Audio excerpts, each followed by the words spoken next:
Hey everybody, Boulder Woodshake Roof. I want to show you what a hail damage looks like on a woodshake roof. Okay, now honestly, I don't see a lot of hail on this roof, but I can still teach you what it is and what it looks like.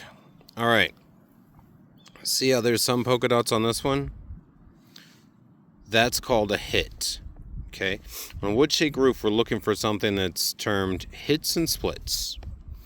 So each of these little polka dots is where a hail hit the woodshake. Now honestly, these hits are probably too small to do anything to a woodshake as far as damage goes, which is why they want hits and splits and why I don't see too much of that on here. Now look, I just took the end of my tape measure and scraped off a little bit right here so that you can see when woodshakes are old, they turn this gray, but underneath they've still got hold on. That gray is just on the surface, right? They've still got some fresher wood looking underneath. So typically, these hits are also kind of old. If you get fresh hits, they're gonna look, round, not scraped, but where the grayscale has been knocked off of the wood shake. And they're gonna be, but again, those are just cosmetic when they look like that. And then as you can see in here, that's still kind of fresh wood down there. So what we're looking for is a split where a fresh hit was. So for example, we're going to try to scrape this one. And no, I'm not even trying to make it look like hail. There's no way that somebody's going to think that this is hail. Okay? But let's say you get a hit on a split. That is fresh hail damage right there, if it looked real. And then another way to tell if it's fresh or not is you lift up this, or you actually look into the split and you can see fresh wood right there. See if there's some, there's some. Where are we holding it at? There we go. Fresh wood there too. So I didn't make that split, but when I separated it like that, it did obviously go further, which is why you can see the fresh wood down in there. Now we're going to be replacing this roof, which is why I don't mind doing that right now. So don't at me, bro, in the comments. But what you're looking for is an actual, like these little tiny hits right there that are older hits too, because the hits have already grayed out some. But you're looking for spots like that on a crack where both the hit looks fresh and the wood inside looks fresh. That's considered hail damage. And most likely it's within the time frame. Now comes the bad news. How many of those do you need in a square? Well, again, that's an arbitrary number that insurance companies made up, which is even more apparent on a woodshake roof. Insurance companies try to say something like 15 to 20 of those in 100 square feet. Because they say that you can take a woodshake out and put a new one in pretty easily, which is true. You can take a woodshake out and then slide a new one in. The problem is, if all the woodshakes are around it are really old and brittle, it's really difficult to make that repair. And so there's a brittleness factor, repairability factor, whatever you want to call it, depending on the age of the roof.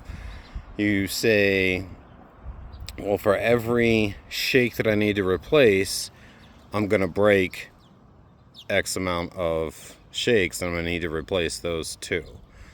And it kind of goes like in a V from where the one is that needs to be replaced up towards the ridge. So if you're replacing this one, you might break the two that are above it, and then when you're replacing those, you might break the three that are above those, and when you're replacing those three, like the four that are above those, etc., all the way up to the top. So, the insurance tries to run this game of you need 15 to 20 per square because you can repair it pretty easily. But then there's the real world issue of wood shakes, because none of them are new, at least in the Colorado area. None of them are new. They're all going to take a lot of shakes just to repair a couple. So you might actually have to do the repair and film yourself doing it in order to get a wood shake bought if you don't have very many hits per square. Or if you're just dealing with a really crappy insurance company, or even if it's just a really crappy adjuster or an adjuster who's having a really crappy day. Because honestly, all of those can make the difference in any claim that you have. I'm going to turn this around again. I'm going to show you this valley right here. I chalked it earlier, even though, like I said, I don't see a whole lot of hail damage on here. But this valley metal does have... Oops, can't see. It's zoomed in too much. I can't use my finger as a pointer. But so there's a hail hit right there. All these spots where there's no chalk, those are hail. That is not hail. That's just where the flashing itself is kind of bubbled up. It's not adhering completely to what's underneath it. There's some hail. There's a hail spot there. So there's some hail on this valley flashing, okay?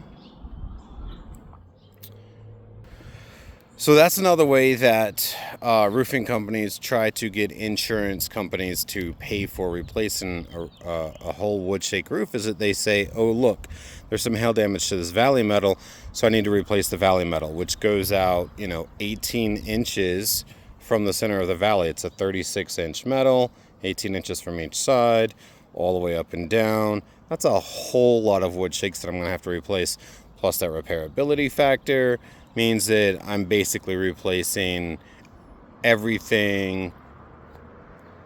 Like if I was going to be replacing this valley, I'd have to replace all of this and all of that, like, right? Because it goes down to there. So like a V out from there, I'd have to replace all of that. Okay. So insurance companies got wise to that, and a long time ago they started putting in what's called a metal cosmetic exclusion.